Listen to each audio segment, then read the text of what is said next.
ஆடி மாதத்தை ராமர் மாதம் என்று அழைப்பதுண்டு. கேரள மாநிலம் கோட்டயம் மாவட்டத்தில் உள்ள ராமாபுரத்தில் ராமநாமத்தின் புண்ணியத்தை முழுமையாக பெறும் விதமாக ஸ்ரீராமர், லட்சுமணன், பரதர் மற்றும் சத்ருகனர் ஆகிய நால்வரையும் ஒரே நாளில் தரிசனம் செய்யவும் நாலம்பல தரிசனம் மிகவும் பிரசித்தி பெற்றது.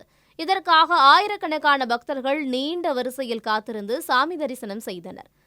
இத்தலத்தின் சிறப்பம்சமே 3 கிலோமீட்டர் சுற்றளவில் 4 ஆலயங்கள் அமைந்திருப்பதுதான்.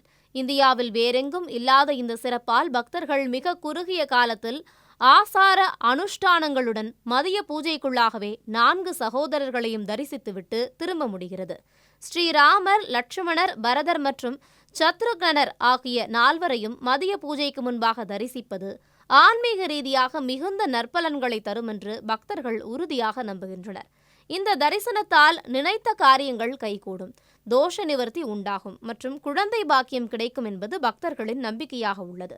ஒவ்வொரு ஆண்டும் ஆடி மாதத்தில் இந்த 4 திருக்கோயில்களிலும் நாலம்பல தரிசன திருவிழா வெகு விமர்சையாக நடைபெறுவது வழக்கம். அந்த வகையில் இந்த ஆண்டு ஆடி மாதத்தை முன்னிட்டு கடந்த ஜூலை 17ஆம் தேதி கொடியேற்றத்துடன் விழா தொடங்கியது. ஆகஸ்ட் 16ஆம் தேதி வரை இந்த தரிசன விழா நடைபெறுகிறது. விழாவிற்கு வருகை தரும் பல்லாயிரக்கணக்கான பக்தர்களின் வசதிக்காக நாலம்பல தரிசன கமிட்டி மற்றும் தேவசம் போர்டு இணைந்து பல்வேறு சிறப்பு ஏற்பாடுகளை செய்துள்ளன. பக்தர்கள் வரிசையில் நிற்பதற்கு வசதியாக நிழல் பந்தல்கள் அமைக்கப்பட்டுள்ளன. மேலும் வாகன நிறுத்துமிடங்கள் மற்றும் தகவல் மையங்கள் போன்ற வசதிகளும் செய்யப்பட்டுள்ளன. பக்தர்களுக்கு வழிகாட்ட ஏராளமான தன்னார்வலர்கள் பணியில் ஈடுபடுத்தப்பட்டுள்ளதாக கோயில் நிர்வாகத்தினர் தெரிவித்துள்ளனர்.